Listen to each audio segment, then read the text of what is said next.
Ah, good morning, Michael. Sir. Good morning, Mr. Smear. Yes, well, we'll dispense with the good mornings if you don't mind. I haven't got time for good mornings. As you wish. Now, you wanted to discuss something with me. I think you know why I'm here. I don't think I do. Tell him. Tell me what? Tell him what you told your mother last night. Come on. Sexual intercourse. Can often bring about pregnancy in the adult female. Can often bring about pregnancy in the adult female, yes. Yes? You heard that, did you? Yes? Yes, well, I'd like an explanation if it's not too much trouble. An explanation of what? An explanation of how my son came to be using language like that in front of his mother. Well, I assume it's something that Michael's been learning in his biology classes, is that right? Yes, sir.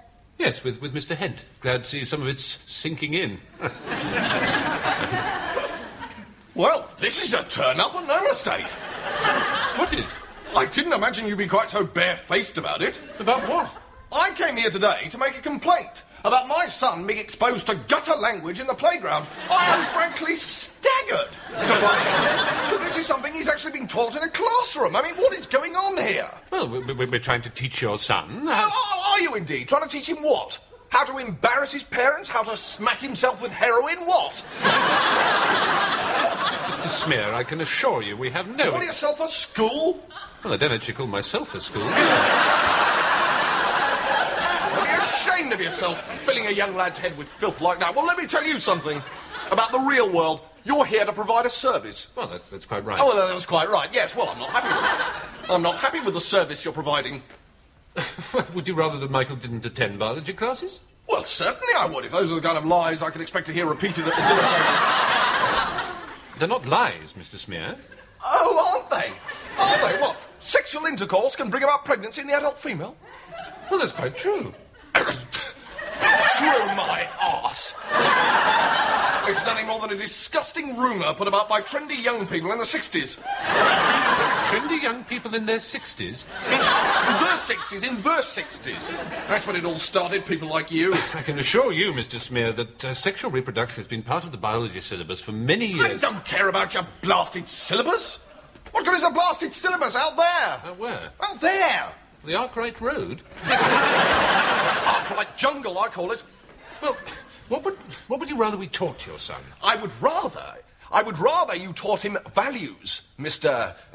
Casalingua. Values. Respect, decency, standards.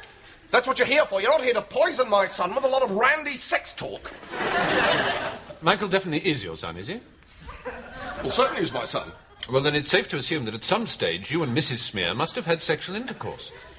Right, that's it. I've had enough of this. I'm going to knock some sense into you myself.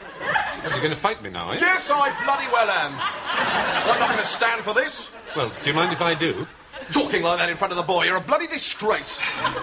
Mr. Smear, how can Michael be your son if you and Mrs. Smear have not had sexual intercourse? Michael is my son. Yes? In the normal way. And what, in your opinion, is the normal way to have a son?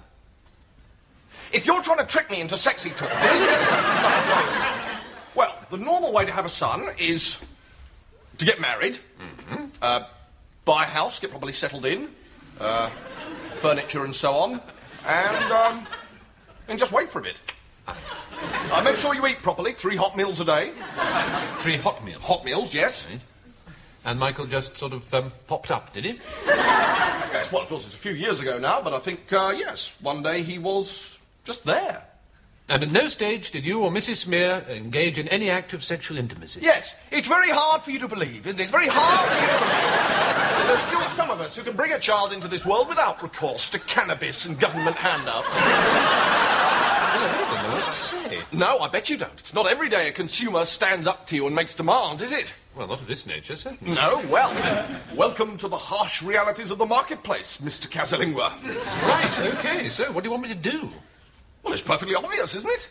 Not to me. Well, I mean, if I go to Littlewoods and say that I'm not happy with a cardigan, for example, well, they'll change it for me, and gladly.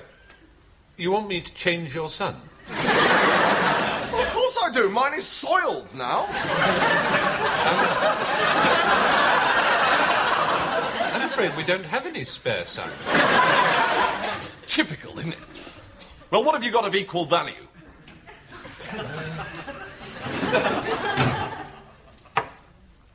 Oh, we have got some locusts in the biology lab. Locusts? Do I have your assurance that these locusts will not embarrass Mrs. Smear at table with foul language? I think I can go that far. How many of them are there? Well, there are 2 at the moment. What do you mean at the moment? They're married, you see, and they've bought their own cage and some furniture and have settled down and are having 3 meals a day. Hot meals? Warmish. So Mrs. Smear might one day become a grandmother? It's a distinct possibility. She'd like that.